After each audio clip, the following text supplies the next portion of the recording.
way back in my 20s, which is becoming further and further away. I mean, look at that guy. He's just so young and handsome and got the whole world in front of him. Anyway, back in my 20s, I knew I wanted to be a writer. I also knew, based on the shitty half-done manuscripts I was churning out, that I didn't know what I was doing and I wasn't getting any better. And so there was a time where I considered going back to school to get my MFA in creative writing. Surely spending 3 years at a prestigious university learning under world-class professors would get me to the point where I could write something that I would be proud to put out into the world. And I've been in publishing a long time, and so I talk to writers all the time, and the question comes up pretty regularly, should I get my MFA in creative writing? And for me, in my 20s, it ended up not being the best idea. I was the sole provider for my growing family, and the idea of going back and taking on tens of thousands of dollars of debt to pursue my passion didn't seem like the right thing to do at the time. I kept sporadically working on my writing, churning out shitty manuscripts until I found StoryGrid in 2015, ended up meeting Shawn Coyne, the creator and founder of StoryGrid, and he became my mentor. Fast forward 9 years, and I've finally written something that I'm truly proud of. The Shithead, coming out September 2024, and I can consistently write working prose. Along the way, as we've grown StoryGrid and we've run different programs, I've gotten to meet people that have their MFAs in creative writing, and usually I find out about it when they tell me and they're angry and they're saying things like, why didn't I learn this in my MFA program?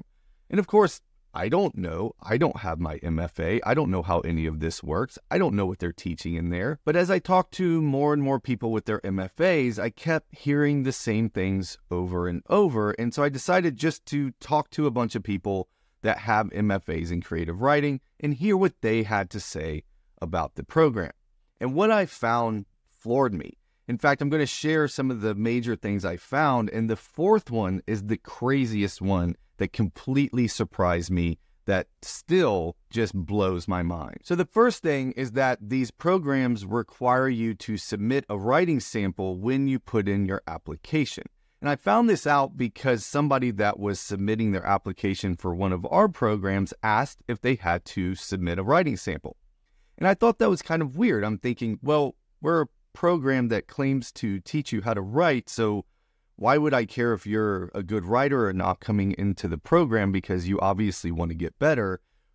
That's not really the point of this. All I care about is that you actually lean into the process, show up and do the work, because that's our job to make you better. So when I realized this is part of the application process for most MFAs, that you actually have to submit a writing sample, I just thought that was the weirdest thing. So you're requiring me to be a pretty good writer before I come into your program, and it's your job to teach me, but then after the program, you're somehow going to claim me as your alumni if I go off into the world and write something great. So that just kind of seems weird to me. I'm sure there's a good reason, but for me, it just seemed weird that you would require people coming into your program that claims to teach people how to write and require them to have a certain level of skill to even get in the program. Next up, I couldn't find a single person I talked to that said that their MFA program focused on practical skills in writing. They kept using words like academic and theoretical, and the teaching was all around these big ideas and very little around the practical line by line how you produce great writing. And when I would try to nail them down and just ask specifically, what did you learn that was practical, I found lots of random stuff. There didn't seem to be any kind of consistency, not just between different MFA programs, but even within the MFA programs. It was all just kind of random what you picked up along the way, because it was all focused on theoretical and academic.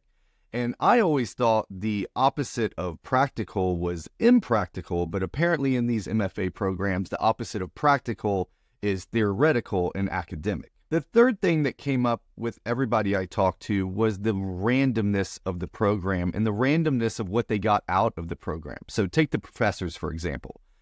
Often they would say, yeah, I had a couple really good professors, and then most of the professors in my class were kind of meh. They were okay. Lots of the professors, their only credentials for teaching this was they had an MFA in creative writing themselves, but they had never actually done any real work out in the world. And these were the people showing up to teach these classes that are really, really expensive for these people to take. I was told stories of incomprehensible syllabi, or when a syllabus would just kind of get thrown out halfway through the semester.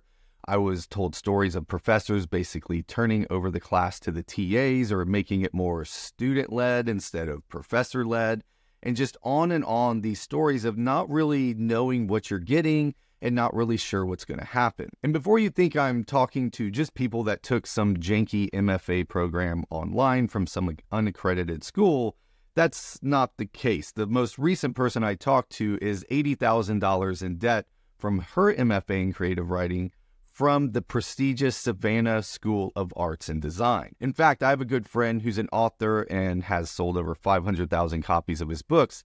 He has a good friend who's halfway through her creative writing and literature master's degree program at Harvard. And she told him recently, I'm not even sure what I'm learning. And it's just so hard for me to wrap my head around the fact that these prestigious schools have these programs that they're taking so much money for, and there's just full of randomness, and you're not even sure what you're going to get. I feel like if you're this kind of a school taking this kind of money, shouldn't you have stuff dialed in so you're providing some sort of consistent program for your students? And this brings me to the fourth point. And this is the one that just blew my mind. In fact, the woman that told me that this is what was going on in her MFA of creative writing program, I didn't actually believe her. And I thought, well, maybe if she's telling the truth, there's no way this is widespread in these programs. And then I found out it is, that this is common practice, that you don't get feedback on your writing from the professors, that it's almost all peer feedback and group feedback from other students in the class. And seriously, what the actual fuck? Like, how is this a thing where these programs that are costing $30, $40, $50, $80,000, you're not even getting feedback from the professors. You're getting feedback from other people in the class who don't know what they're doing, just like you, and then you, who don't know what they're doing, are forced to give feedback on other people's writing. I heard from multiple people that their professors only read about 10% of the submissions in the classroom. All the other feedback came from other students in the classroom. To me, this is the most egregious thing. This is when it flipped for me.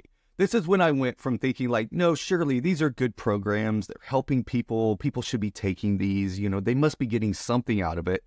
And when I got to the point where after paying all of this money, the professors, or most of them, I'm sure not all of them, but most of the professors can't even be bothered to read and give feedback on the work that the students are doing in the classroom, I was just, even now, I'm still at a loss. I'm like trying to come up with some way to describe how I feel about this, and I'm just completely at a loss for words that this is what goes on in these universities. Okay, I'm going to end with this. I know there's no writing program that can guarantee 100% that their students are going to come out and they're going to become world-class writers. I get that. I'm not some starry-eyed idiot.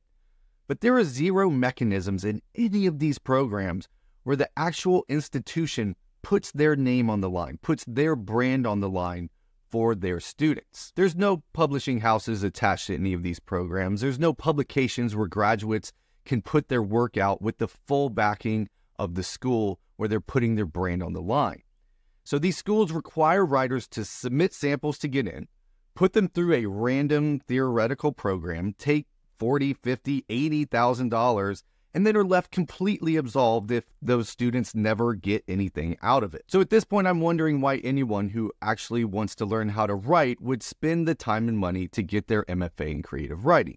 So unless you're 21, facing the end of your college run and still have no concept of what debt actually is and how it follows you for the rest of your life, and hope to one day maybe teach in a university, maybe that's a good reason to get your MFA in creative writing, but otherwise I just can't wrap my head around it. And at this point, I should address that I'm the CEO of StoryGrid, where lo and behold, we offer programs that claim to help writers level up their craft.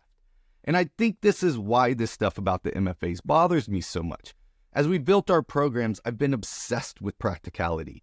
If the students are not actually getting demonstratably and significantly better at the craft of writing, I just cut whatever it is. I cut the program, I retool it, That is the only thing I think about. So even programs where students were happy at the end and they were willing to keep paying for it, I didn't want to keep doing it if it didn't actually make them a better writer. Because I had this weird idea that if I'm fucking with people's dreams on a serious subject like writing and leaving their legacy, if I'm going to run a company that does this, I better have my shit together. So the idea that these well-established and respected institutions aren't doing the same thing drives me absolutely crazy. So yeah, if we meet and you ask me, hey Tim, should I get my MFA in creative writing? I'll probably be nice and ask you a few questions to kind of hear from you, but really ultimately, if you want to learn how to write and write something great that you're proud of, these are not the programs that are going to do that for you. So save your time, save your money, and skip the MFA in creative writing. So if you came to this video hoping for confirmation that you should go get your MFA, I have probably crushed your dreams at this point. And for that, I am sorry. But at the same time, maybe I saved you some time and a lot of money in the process. And if anything in this video you found helpful or interesting, please hit like and subscribe to the channel so you keep getting more helpful videos. And of course, if you have experience with an MFA program, I'd love to hear from you. Drop down in the comments and let me know, am I right? Am I wrong? I'm happy to be disagreed with. I would love to learn more if you've had a good experience. If you're wondering who I am, my name is Tim Grahl. I'm the CEO of StoryGrid, where we help writers build the skills, learn the craft, and leave their legacy. My partner, Shawn Coyne, is the creator and founder of StoryGrid, and everything we teach here is based on his writing and editing experience of over 30 years. If you want to find out more about StoryGrid and how we can help you, go to storygrid.com. We got tons of free resources there. Make sure you sign up for the newsletter. That's where we send out the latest and greatest stuff. But either way, thanks so much for being a writer. Thanks for being a part of our community here at StoryGrid, and I'll see you next time.